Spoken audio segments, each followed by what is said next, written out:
Foursquare, metapoetics. My favorite poets have always been the ones who hate the man, shoot down all who devalue poetry as valuable art, and survive the circus of the academe. These poets are the ones who play God most beautifully.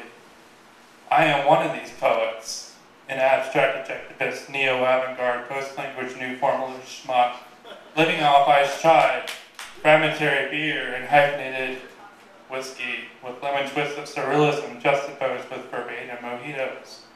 As a poet, I firmly believe my sufferings might be sacred places we all might meet. Square one, this is square two. Tony, dear, one of these squares is a lovely summary of your suffering, born from an indifference of having suffered greatly, you might say. But all of my sufferings lie in my anxiety, which in turn lie in my frustrations with my life's impracticalities, the ebbs and fluxes of my social world, one in which I feel vulnerable and so afraid.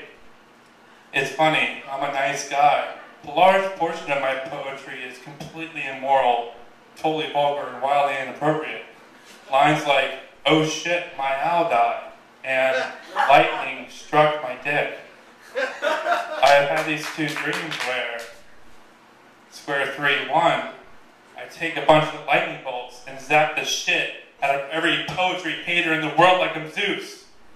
And 2, I am this tiny fucking pulsating sun colliding in outer space with 20 million celestial words, burning infinitely hot before dying out forever.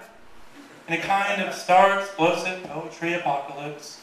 But as fantastical as my dreams sound, my poetry is, at its base, romantic. See, a kiss is never just a kiss. I can attest I have a social relationship with this poem as much as all the listeners in this room have a material relationship with it. And it's true, square 4.